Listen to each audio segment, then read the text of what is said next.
દ્વારકાના ધારાસભ્ય પબુભા માણેક દ્વારા દલિત સમાજના અપમાનનો રેલો હવે ગાંધીનગર સુધી પહોંચી શકે છે। આ સિવાય ગુજરાતમાં અત્યાર સુધી ન થયું હોય એવડું મોટું દલિતોનું સામૂહિક ધર્માંતરણ પણ થઈ શકે છે। હવે આ ચીમકી શા માટે ઉચ્ચારવામાં આવી છે અને શા માટે આવી કોઈ ઘટના ભવિષ્યમાં જોવા મળી શકે છે તેના વિશે વિગતે ચર્ચા કરવી છે। નમસ્કાર, તમે જોઈ રહ્યા છો ચક્રવાત ન્યૂઝ, હું આપની સાથે હેમંત।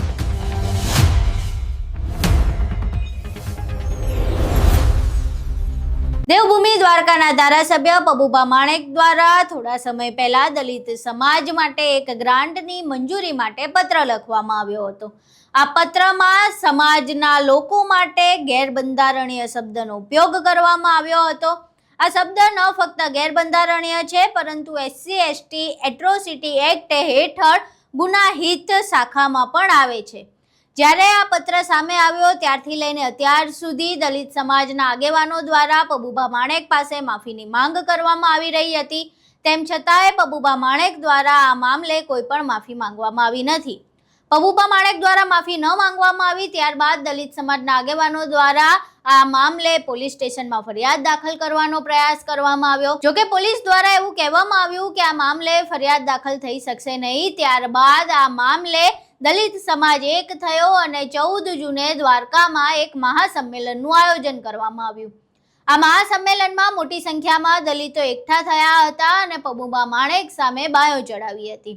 હવે આ સંમેલનમાં એક વિડીયો સામે આવ્યો છે જેમાં દલિત સમાજના આગેવાન નિખિલ ચૌહાણ દ્વારા પબુભા માણેકને ચીમકી ઉચ્ચારવામાં આવી છે।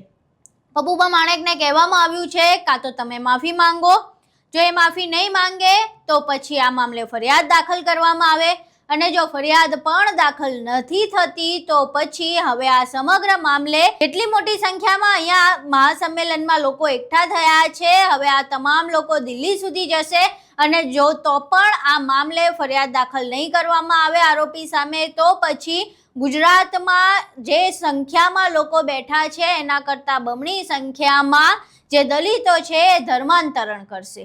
અહીં સાંભળીએ નિખિલ ચૌહાણ સમગ્ર ઘટના વિશે શું કહી રહ્યા છે અને તેઓ ભાષણમાં ધર્માંતરણની વાત શા માટે કહી રહ્યા છે।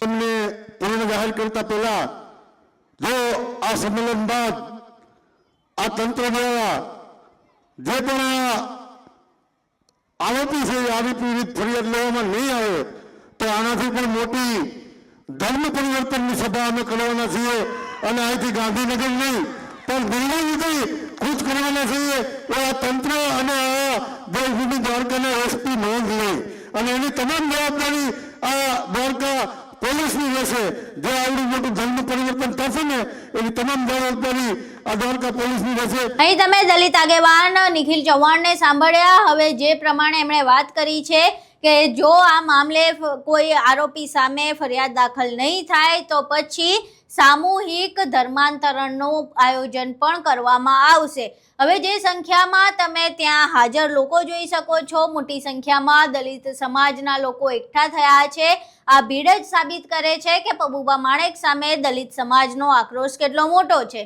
14 જૂને જે મહાસંમેલન રચાયું હતું એ મહાસંમેલનમાં ડોક્ટર ભીમરાવ આંબેડકરના પૌત્ર પ્રકાશરાવ આંબેડકર પણ હાજર હતા અને તેમની હાજરીમાં આ સામૂહિક ધર્માંતરણની ચીમકી ઉચ્ચારવામાં આવી છે। એટલે જો કદાચ પબુભા માણેક સામે ફરિયાદ દાખલ ન થાય અને તેમના દ્વારા હજુય માફી ન માંગવામાં આવે તો દ્વારકામાં મોટી સંખ્યામાં દલિતો ધર્માંતરણ કરીને બૌદ્ધિઝમ તરફ આગળ વધી શકે છે।